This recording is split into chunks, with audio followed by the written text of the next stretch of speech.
Assalamu alaikum. Welcome to Yusuf in his many-colored coat. Today we are in southern Sinai, in Egypt, and we're thinking about the Yusuf story. Now, the Yusuf story, in the surah it says that it's the most beautiful story. And we know that it's beautiful to recite and to listen to its recitation. And we know it's called the most beautiful story. But how often have we unpacked the story and really read it for depth to see what is actually beautiful about it? A story full of sorrow, of separation, of the joy of reunion, of brokenness and healing and wholeness, of family dysfunction and a family unification. What a beautiful story.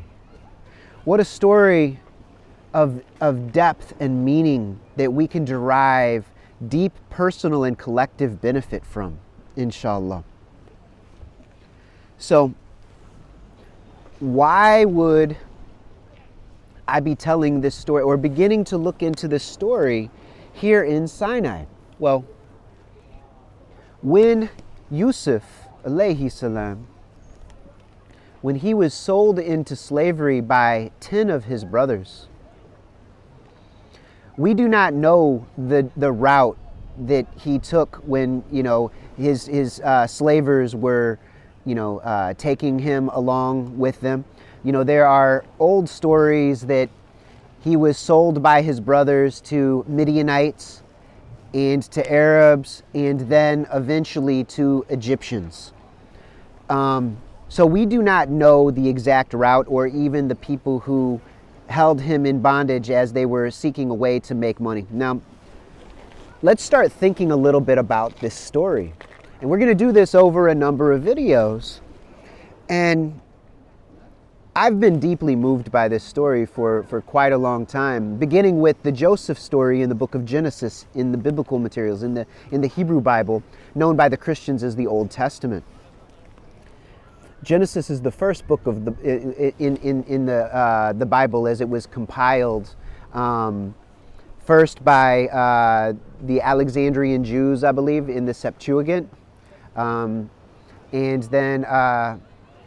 then later by the Christians that included that text during the Constantinian era. Council of Nicaea, a little bit after that, by I believe Athanasius in his Easter letter early on. So let's think about this story, this beautiful story. One thing that I wanted to point out is we know that there was a hesitancy, like that the brothers, they were jealous of their brother, of their younger brother. We will go into the full details in the future, inshallah, but for now, suffice it to say, they are jealous of him and they are plotting and planning against him. They're debating behind the scenes what to do with Yusuf, what they might do. And because they're concerned about him taking their inheritance, of him, having their father's favor. Now, these are the children of a prophet, and these 10 brothers that sell Yusuf into slavery, we have to consider that this actually, it's very important. People often think that if somebody is the son of a prophet, that they're automatically a righteous person, or if they're from the family of a prophet, that they're automatically righteous. And this is not necessarily true. And we've got, for instance, Cain is the son of Adam, alayhi salam. And he was a murderer. Or at least guilty of rage-inflicted manslaughter and had to go into exile. And in a previous video, we discussed the pain and sorrow that this must have caused Adam and Hawa alayhi salam. Now, I would argue that the section of the story focused on the 10 brothers selling their younger brother into slavery is another version of the Cain and Abel story, where Yusuf is Abel and the 10 brothers are Cain, and behaving as such in a very unrighteous manner.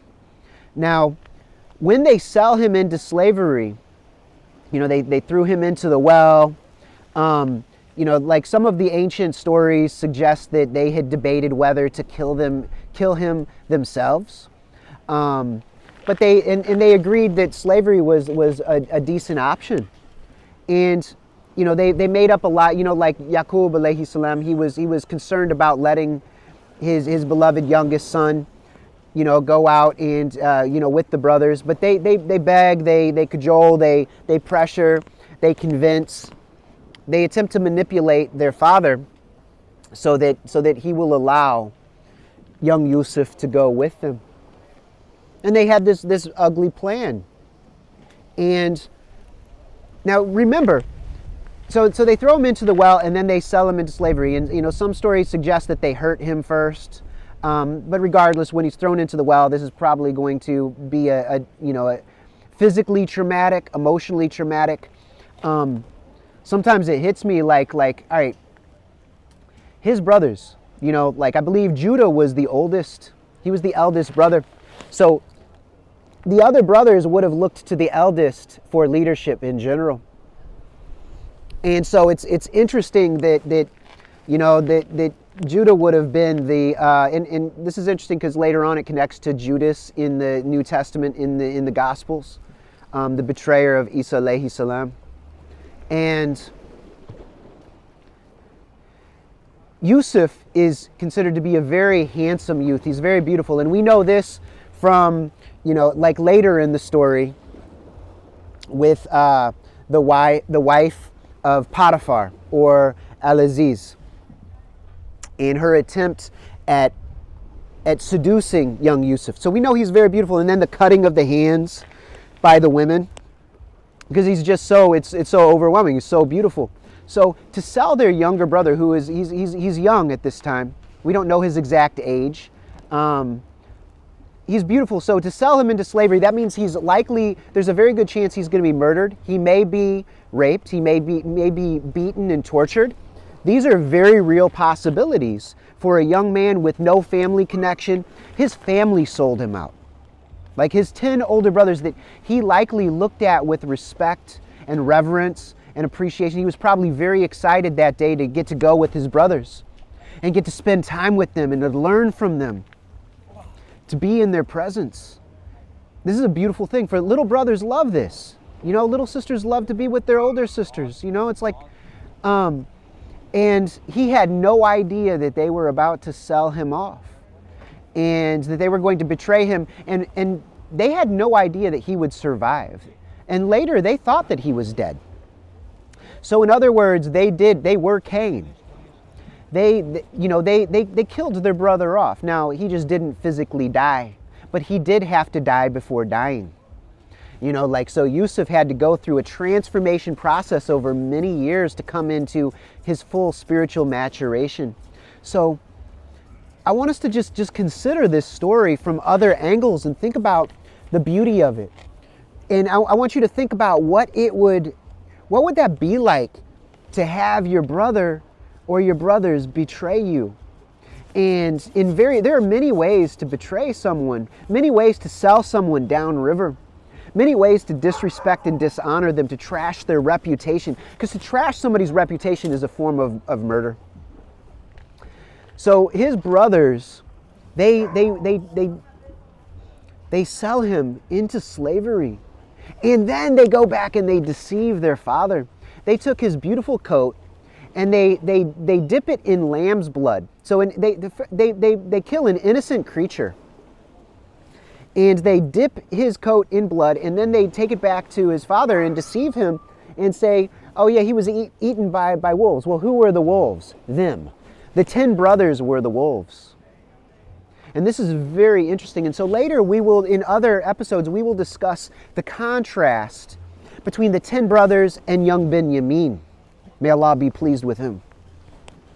We will look into a number of very interesting things, like the process, what Nabi Yaqub alayhi salam goes through, what Yusuf goes through, his journey, his spiritual journey, and how, like, we'll think about its historicity, but we're going to think about its meaning on a personal spiritual level, like thinking about the spiritual journey that we all go on if we are seeking maturation, if we're seeking Allah subhanahu wa ta'ala as wise and compassionate truth most high, if we're seeking truth, if we're seeking knowledge to the ends of the earth, even unto China, even until the end of the world, then we have to go through this journey of maturation.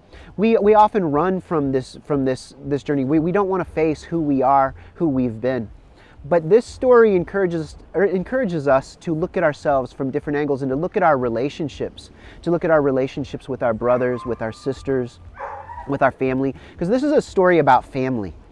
And right now, as an ummah and as a world, we are in a profoundly broken state. Our families are dysfunctional. Our world is dysfunctional. We are broken bodily. We are broken emotionally. We are broken intellectually and cognitively. So inshallah, we shall be rectified and made whole. We shall be purified. We shall go through a tawbah and tazkiyah process, and we shall be made ready to be made ready. We shall be readied for readiness, so that we can behave in a just, wise, and compassionate manner, a merciful manner, so that we can be a mercy unto the world, as our Nabi sallallahu alaihi wasallam is. And that is sunnah, to become a mercy to others. So that means we need to emulate not how he dressed, not how he wore his beard, but we are to emulate his very character, his very traits, his very qualities, his very spiritual states and stations, inshallah. May we be successful and may we reach the goal together. So let's contemplate this beautiful story together so that we can draw near to our Lord, the Lord of all worlds, once and for all, inshallah. Until next time, assalamu alaikum wa rahmatullahi wa barakatuhu.